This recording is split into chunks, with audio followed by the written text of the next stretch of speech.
Publisher. So, இன்னைக்கு நம்ம வீடியோல ஒரு சூப்பரான டேஸ்டியான Chinese style stir fried mushrooms பண்ணலாங்க. இன்னைக்கு நான் Milky mushrooms யூஸ் பண்ணியிருக்கேன். அது ரொம்பவே ஒரு giant size mushrooms, ரொம்ப fleshy-ஆவும் ரொம்ப juicy-ஆ டேஸ்டியா இருக்கும். பட் நீங்க இந்த Milky mushrooms கிடைக்கலனா வேற எந்த டைப் ஆஃப் mushrooms வேணா யூஸ் பண்ணி இதே ரெசிபியை ட்ரை பண்ணி பார்க்கலாம். நீங்க பட்டன் மஷ்ரூம்ஸோ இல்லை oyster mushrooms எது வேணா யூஸ் பண்ணி இதே ரெசிபியை ட்ரை பண்ணி பாருங்க. ஓகே, வாங்க இந்த ரெசிபிக்கு தேவையான பொருட்கள் பார்க்கலாம். 4 மில்கி மஷ்ரூம்ஸ் எடுத்துருக்கேங்க. அதை கட் பண்ணி எடுத்து வச்சுக்கலாம். 3 பெரிய வெங்காயம் எடுத்துக்கோங்க. அதை இந்த மாதிரி கட் பண்ணி எதெல்லாம் தனித்தனியாக பிரித்து எடுத்துக்கணுங்க. பாருங்கள், ஃபஸ்ட்டு இந்த மாதிரி 4 கட் பண்ணிக்கலாம். உங்களுக்கு பார்த்தீங்கன்னா அதில் அந்த கோடுங்க மாதிரி தெரியும். அந்த கோடுங்க ஒவ்வொன்றா அப்படியே நம்ம பிரித்து ஒவ்வொரு இதெல்லாம் எடுத்துக்கிட்டோம்னா இந்த மாதிரி உங்களுக்கு அழகாக பிரித்து எடுக்கலாங்க. அழகாக உங்களுக்கு ரோஸ் பெட்டல்ஸ் மாதிரி தனித்தனியாக வந்துடும். அதே மாதிரி நம்ம எடுத்து வச்சுருக்கிற அந்த 3 வெங்காயத்தையுமே பண்ணி ரெடி பண்ணி வச்சுக்கலாம்.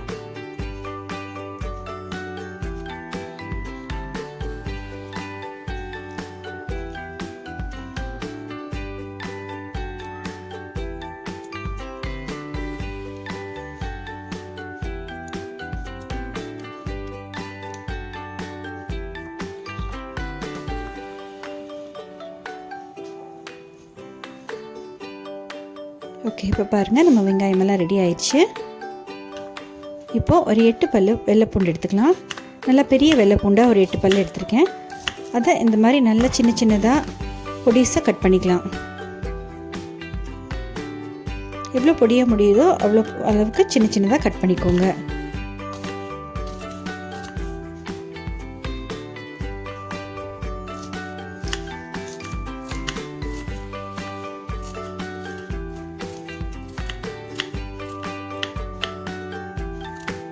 இந்த எல்லா இன்க்ரீடியன்ஸுமே நீங்கள் கட் பண்ணுறதுக்கு முன்னாடியே நல்லா வாஷ் பண்ணிக்கோங்க. பாருங்கள், இதே மாதிரி எல்லா வெள்ளைப்பூண்டையும் கட் பண்ணிக்கலாம். பாருங்கள், இது தான் நான் சொன்ன மில்கி மஷ்ரூம்ஸ். இது நல்லாவே ஒரு பெரிய சைஸ் மஷ்ரூம்.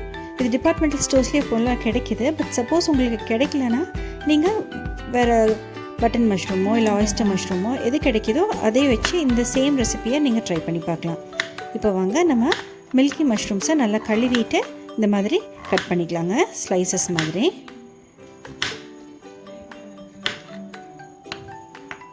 எப்போவுமே நல்லா கழுவிட்டு அதுக்கப்புறமா கட் பண்ணுங்கள். கட் பண்ணிவிட்டு கழுவினீங்கன்னா ரொம்பவே தண்ணி விட்டு சொதன்னு ஆயிரும். பாருங்கள், மஷ்ரூம்ஸ் எல்லாம் ரொம்பவே நல்லா ஃப்ரெஷ்ஷாக இருக்குது. இந்த மஷ்ரூம் ரொம்பவே ஃப்ளெஷியாகவும் இருக்கும், அதே சமயம் நல்லா ஜூஸியாக டேஸ்டியாகவும் இருக்குங்க.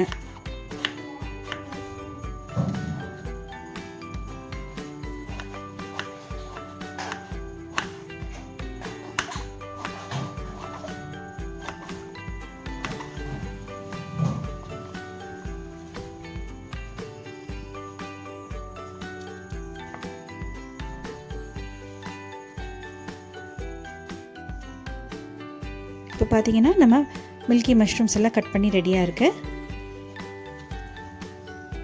இப்போது இந்த மாதிரி ஒரு 2 இன்ச் சைஸ் இஞ்சி எடுத்துக்கோங்க. அதை நல்லா தோல் சீவி அதையும் நல்ல பொடியாக கட் பண்ணிக்கலாம்.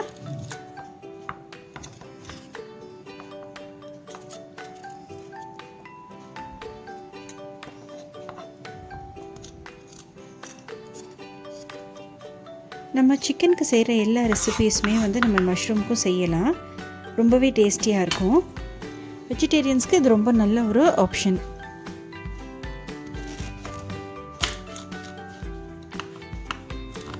நம்ம எப்படி வெள்ளைப்பூண்டை பொடியாக கட் பண்ணோமோ அதே மாதிரி இந்த இஞ்சியும் நல்ல பொடியாக கட் பண்ணிக்கலாம்.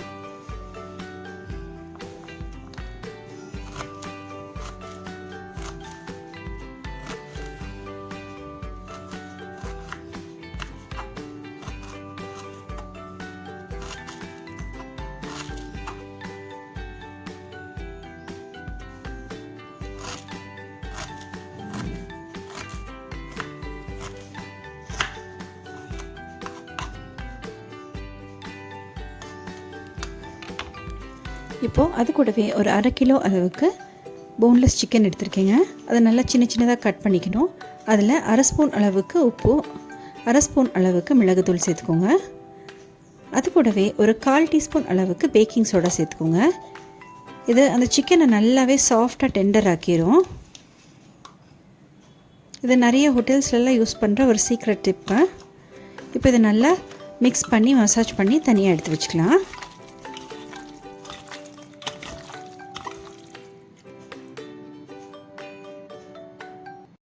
ஓகே ஃப்ரெண்ட்ஸ், நம்ம ரெசிபிக்கு தேவையான பொருட்கள் எல்லாமே ரெடியாக இருக்குது. வாங்க இந்த ரெசிபியை எப்படி பண்ணுறதுன்னு பார்க்கலாம்.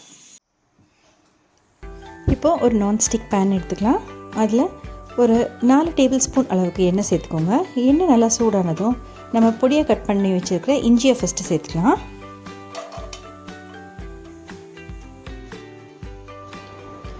இஞ்சியை நல்லா ஒரு 2 நிமிஷம் வணக்கி விட்டுக்கோங்க. இந்த சைனீஸ் டிஷ்ஷஸ்க்கு எல்லாமே நீங்கள் பார்த்தீங்கன்னா ஃப்ளேமை நல்லா ஹையில் வச்சுக்கோங்க. அப்போ தான் உங்களுக்கு சீக்கிரமாக வேகும். அதே சமயம் நல்லா உங்களுக்கு க்ரன்ச்சியாகவும் இருக்கும் வெஜிடபிள்ஸ் எல்லாமே. இப்போ 2 நிமிஷம் வணக்கினதுக்கப்புறமா நம்ம எடுத்து வச்சுருக்கிற அந்த வெள்ளைப்பூண்டை சேர்த்துக்கலாம். வெள்ளைப்பூண்டையும் சேர்த்து ஒரு 2 நிமிஷம் நல்லா வணக்கி விட்டுக்கோங்க.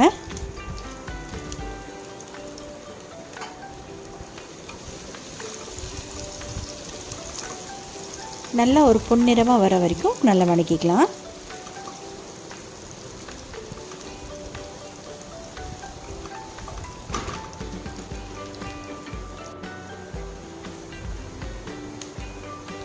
பாருங்கள், நம்ம வெங்காயம், வெள்ளைப்பூண்டும் இஞ்சியும் நல்லா வணங்கிருச்சு.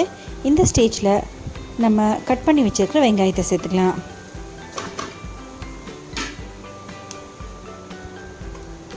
வெங்காயத்தை ரொம்ப வணக்கக்கூடாதுங்க. அந்த க்ரன்ச்சி டெக்ஸ்சர் இருக்கிற மாதிரி ஒரு 2 நிமிஷம் வணக்கினாலே போதும்.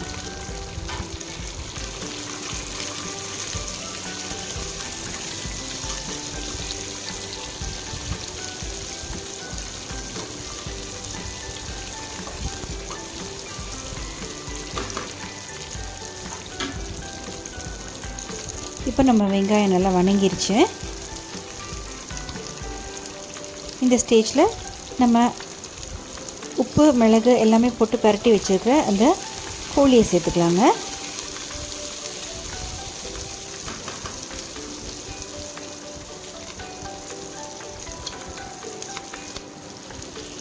நான் இன்றைக்கி 1/2 கிலோ அளவுக்கு போன்லெஸ் கோழி எடுத்திருக்கேன். அதை இந்த வெங்காயத்தோடு சேர்த்துக்கலாம்.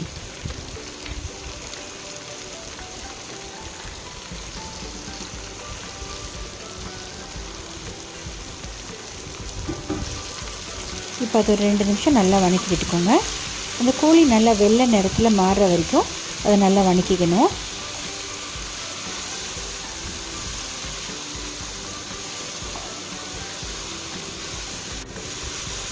இப்போது இந்த பேனை ஒரு 2 நிமிஷம் மூடி வச்சிடலாம்.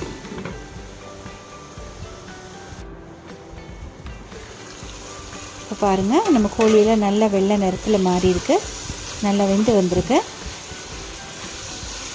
இந்த ஸ்டேஜில் நம்ம கட் பண்ணி எடுத்து வச்சுருக்கிற அந்த காளானை சேர்த்துக்கலாம்.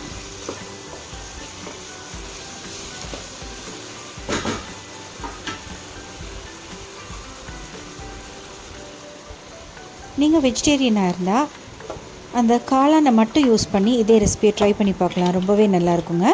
நீங்கள் நான்வெஜ் சாப்பிட்றவங்களா இருந்தால் இந்த மாதிரி சிக்கன் சேர்த்து செஞ்சு பாருங்கள். அந்த டேஸ்ட்டும் ரொம்பவே சூப்பராக இருக்கும். நம்ம சிக்கனுக்கு செய்கிற எல்லா ரெசிபீஸுமே காளானுக்கும் பொருந்துங்க. அதே மாதிரி காளான் போட்டு செஞ்சு பார்க்கலாம்.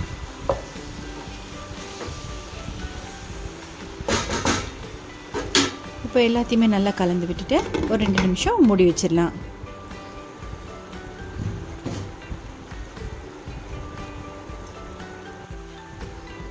இப்போது அந்த காளானில் நம்ம இந்த மாதிரி ஆயிஸ்டர் சாஸ் கிடைக்குங்க. இது டிபார்ட்மெண்டல் ஸ்டோர்ஸ்லேயே கிடைக்கும். அதில் ஒரு 4 டேபிள் ஸ்பூன் அளவுக்கு சேர்த்துக்கலாம்.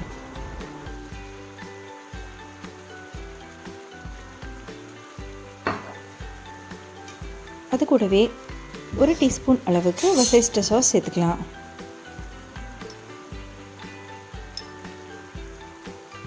நீங்கள் இதுக்கு பதிலாக சோயா சாஸ் கூட சேர்த்துக்கலாங்க. இதுவும் உங்களுக்கு ஈஸியாக டிபார்ட்மெண்டல் ஸ்டோர்ஸ்லேயே கிடைக்கும்.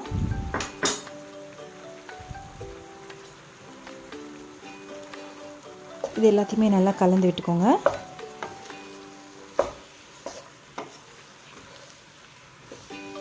இந்த ஸ்டேஜில் அந்த தண்ணி விட்டதும் உப்பு காரமெல்லாம் கரெக்டாக இருக்கான்னு செக் பண்ணிக்கோங்க.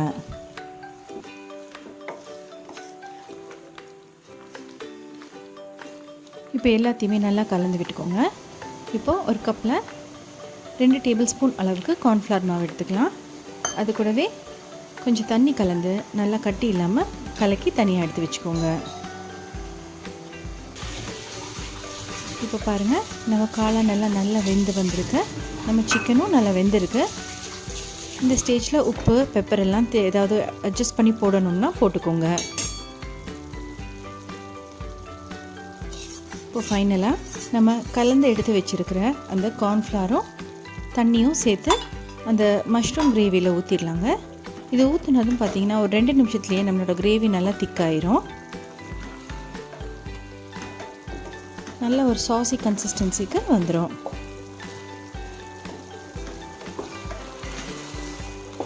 இந்த சாஸ் நல்லா திக்கானதும் அடுப்பை ஆஃப் பண்ணிடலாம். நம்ம காளான் ரெடி ஆயிடுச்சு. பாருங்கள், நம்ம சாஸ் நல்லா திக்காயிடுச்சு. ஸோ இப்போ நம்ம அடுப்பை ஆஃப் பண்ணி சர்வ் பண்ணிடலாம்.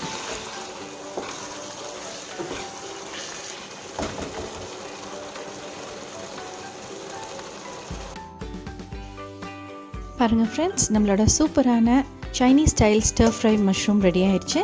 இது ரொம்பவே ஒரு டேஸ்டியான ரெசிபி. நீங்கள் இதை எந்த சைனீஸ் மெயின் கோர்ஸ் கூடயும் நம்ம சர்வ் பண்ணலாம். ரொம்பவே டேஸ்டியாக இருக்கும். இது காரம் கூட அளவாக இருக்கும். உங்களுக்கு காரம் எக்ஸ்ட்ரா வேணும்னா நீங்கள் எக்ஸ்ட்ரா கொஞ்சம் பெப்பர் கூட ஆட் பண்ணிக்கலாம். கடைசியாக கொஞ்சம் பொடியாக நறுக்குன வெங்காயத்தால் அது மேலே தூவி சர்வ் பண்ணிடலாம்.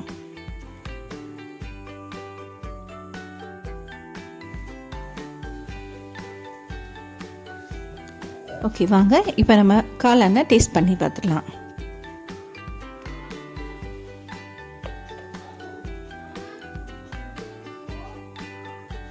நம்மளோட ஸ்டர் ஃப்ரைட் மஷ்ரூம்ஸ் ரொம்பவே சூப்பராக டேஸ்டியாக வந்திருக்குங்க. நீங்களும் கண்டிப்பாக ட்ரை பண்ணி பாருங்கள். சிக்கன் கூட நல்லா சாஃப்டாக டெண்டராக வெந்திருக்கு. ஓகே ஃப்ரெண்ட்ஸ், நம்மளோட சூப்பரான ஸ்டர் ஃப்ரைட் மஷ்ரூம்ஸ் ரெடி ஆயிடுச்சு. இது ஒரு சைனீஸ் ஸ்டைல் ரெசிபி. இதை நீங்கள் ஃப்ரைட் ரைஸ் கூட இல்லாட்டி ஒரு நூடுல்ஸ் கூட வச்சு சர்வ் பண்ணலாம். ரொம்பவே டேஸ்டியாக இருக்கும். இது ஒரு ஹெல்த்தியான ரெசிபி கூட. உங்களுக்கு இந்த ரெசிபி பிடிச்சிருந்தா லைக் பண்ணுங்கள், கமெண்ட் பண்ணுங்கள். ஃபேபிள் ஷெஃப்க்கு கண்டிப்பாக சப்ஸ்கிரைப் பண்ணுங்கள். இன்னொரு இன்ட்ரெஸ்டிங்கான வீடியோவில் உங்களை சீக்கிரமாக சந்திக்கிறேன்.